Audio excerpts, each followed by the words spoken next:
Hi and welcome back. In this lecture, we're going to talk about key insight 4, the future of medical science. Well, with the rapid expansion of technology, the medical science industry is also expected to grow exponentially. So here are a few trends that we're starting to see. The first is what we call niche telemedicine. So we know what telemedicine is. It's basically using digital tools and technologies like video conferencing to connect with patients and professionals. But we're also seeing trends which is going one step beyond that, which is focusing on a very niche market.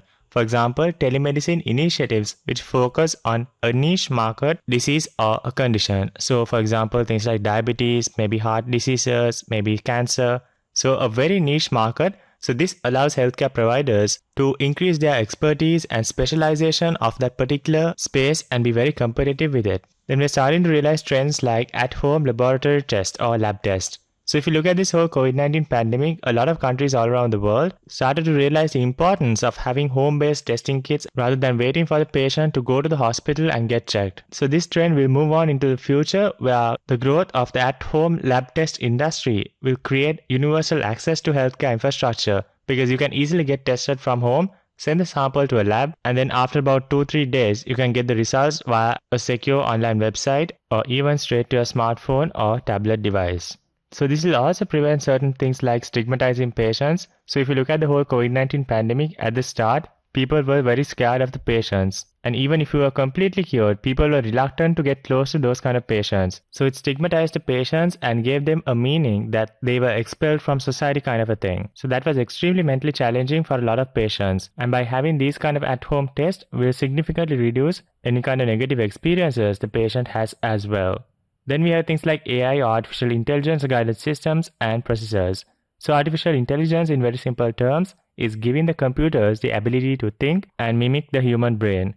So computers getting smarter will assist the healthcare professionals to perform a wide variety of tasks. So things like analyze radiology reports, ultrasound scans, and also support the decision-making process through things like clinical decision support systems, which are capable of looking up to a wide variety of records and also a wide variety of data points to come up with a much more holistic, a 360-degree picture of the patient's disease and conditions and give a much more better and effective diagnosis. So there's massive stigma in the workforce where robots will come and take over the jobs. But if you look at the trends of innovation, that is so far away. So first it will be a sort of augmentation where robots and people will work hand in hand with technology, and then eventually robots will take over repetitive mundane tasks. So that's the key phrase here. So boring strenuous tasks like administration, calculations, documentation. So all these things will be done by technology based systems and processors.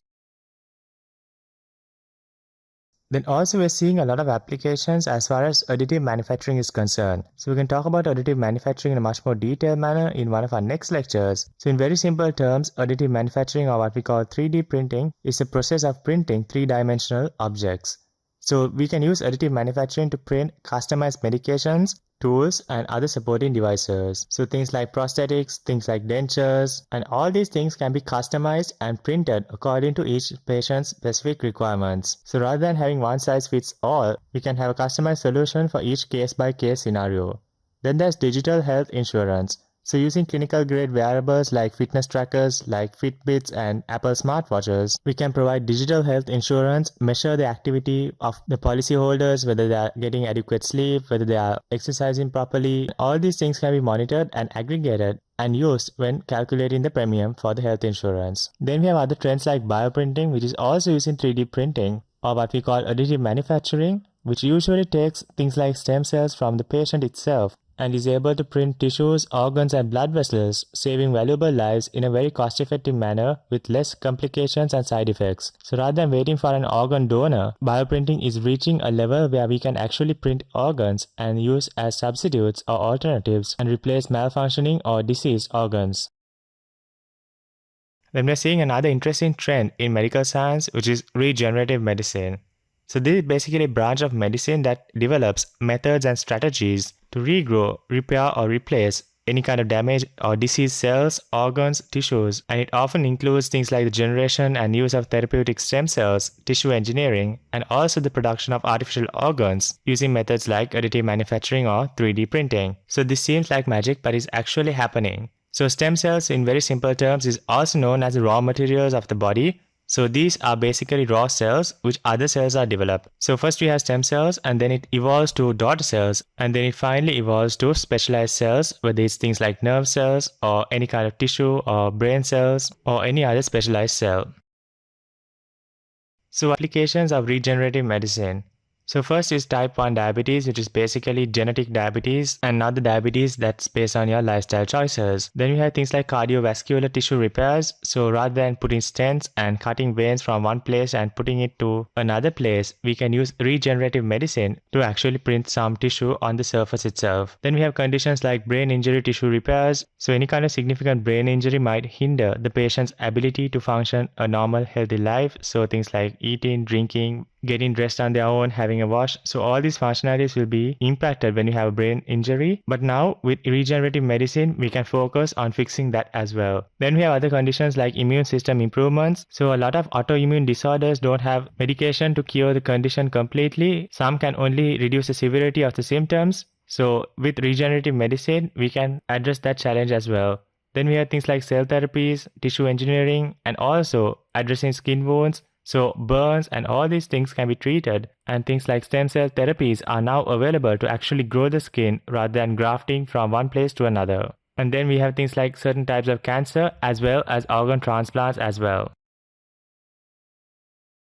So talking a bit more about innovations in medical science, there's also direct-to-consumer genetic testing. So genetic testing, or what we call genome sequencing, we're starting to see the economies of scale being implemented, meaning the cost per test is getting very, very low, while providers can remain profitable as well. So we'll be seeing a lot of home-based genetic testing kits where we could send our specimen, whether it's saliva or any kind of bodily liquid or cells, and then get a comprehensive genome reporting, which will include a comprehensive analysis on things like what are the food types that we might be allergic to, what are the food types that we might not digest properly, what are the food types that's actually hindering us from absorbing certain nutrients, minerals, and vitamins. So all these things can be greatly understood very easily. Then also we're seeing this new trend called nutrigenomics, which is basically the study of relationship between the human genome, human nutrition, and health. And also we are seeing a lot of research on the importance of the microbiome, which is basically the collection of all the viruses, the bacteria, the fungi inside us, and how it impacts our health as well. So basically nutrition is not just what we eat, but also what lives inside us, all our emotions and all our thought process as well. And all the diseases that we usually get are a result of many of those factors, not just one single factor.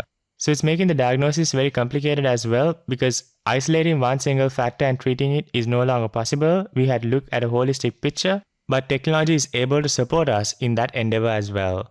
Then we have things like virtual visits, chatbots, and self-diagnosis. So we are seeing this trend where advanced technologies are able to provide 24/7 365 availability of healthcare expertise using things like chatbots, which will significantly reduce any kind of minor intervention from the healthcare professionals. And also we're seeing this whole trend of self-diagnosis, where patients are looking up online to diagnose their own illnesses and conditions. So this is very risky because a lot of information out there are not verified or not credible, but also a good opportunity for healthcare providers to come up with credible sources of information and what patients can do at home, whether it's reducing the severity of the symptoms or providing a temporary solution until they get professional healthcare advice.